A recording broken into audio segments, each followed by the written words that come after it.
खालापूर तालुक्यातील ग्रुप ग्रामपंचायत तांबाटीच्या उपसरपंचपदी शिवसेनेचे नितीन गजानन कदम यांची बिनविरोध निवड झाल्याने त्यांच्यावर अभिनंदनाचा वर्षाव होत आहे। खालापूर तालुक्यातील आर्थिक सक्षम असलेली तांबाटी ग्रामपंचायत आहे। कार्यक्षम आणि सक्षम म्हणून तिचा उल्लेख आढळतो। उपसरपंच सौ शीतल पाटील यांनी उपसरपंच पदाचा राजीनामा दिल्याने आज सरपंच अविनाश आमले यांच्या अध्यक्षतेखाली उपसरपंच पदाची निवड पार पडली।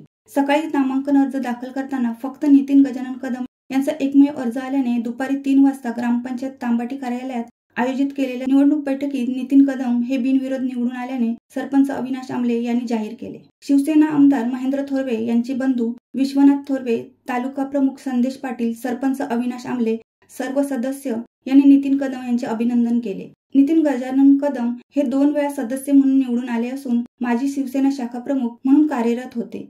एक सामाजिक कार्यकर्ता म्हणून 36 विभागात त्यांच्याकडे पाहिले जाते। ग्रुप ग्रामपंचायत तांबाटी हिने कोकण विभागात माझी वसुंधरा अभियान अंतर्गत प्रथम क्रमांक पटकावला आहे। पर्यावरण संतुलन आणि माझी वसुंधरा अभियान 5.0 हे अभियान पुढे नेण्यासाठी आपण प्रामाणिक प्रयत्न करणार असून नागरी समस्या आणि स्थानिक उद्योग क्षेत्रात येथील बेरोजगार यांना संधी देण्यासाठी आपण प्रामाणिक प्रयत्न करणार असल्याचे सांगून सरपंच अविनाश आमले व सर्व सदस्य यांचे आभार नवनिर्वाचित उपसरपंच नितीन गजानन कदम यांनी व्यक्त केले। उपसरपंच पदी आजपासून माझी नियुक्ती झालेली आहे। सर्वप्रथम मी संपूर्ण माझी कमिटी आहे, सरपंच साहेब आहेत, महावेत आपल्या उपसरपंच शीतलताई आहेत, ग्रामसेवक कदम साहेब आहेत आणि संपूर्ण आमची टीम आहे सदस्यांची आणि संपूर्ण कर्मचाऱ्यांची कमिटी यांचे सर्वप्रथम सगळ्यांचा मी आभार मानतो।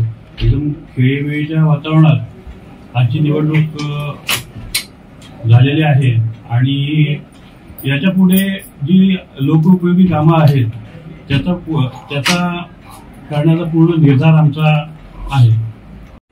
सध्या पाण्याचे प्रश्न असतील, पिण्याच्या पाण्याचे प्रश्न असतील, ते लवकरात लवकर पूर्णतः मार्गी लावण्याचा विचार आहे। नोकरीच्या संदर्भातले प्रश्न आहेत जे आम्ही आता संपूर्ण आमची कमिटी जी मार्गी लावते।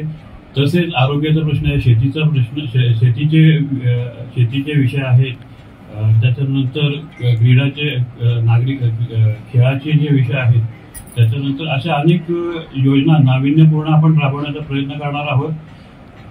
प्राथमिक गरजा आहेत त्यांच्यासोबतच आधुनिकतेची जोड आपण कशी लावता येईल आणि आमच्या ग्रामपंचायतीचा विकास कसा करता येईल याच्यासाठी आम्ही पूर्ण प्रयत्न करणार आहोत। आपल्या ग्रामपंचायत हद्दीमध्ये मोठ्या प्रमाणात औद्योगिक वसाहत आहे, त्याचा कशा प्रकारे फायदा? औद्योगिक वसाहत असल्यामुळे सगळ्यात जास्त तर नोकऱ्यांसाठी त्याचा फायदा होईल। तसेच त्याच्यासोबत उद्योगधंदे असतील आणि उद्योग इंडस्ट्रीच्या सोबत त्याचे काही जोडधंदे असतील, हे लोकांना त्याचा कसा फायदा होईल याच्यासाठी पूर्णतः प्रयत्न करणार।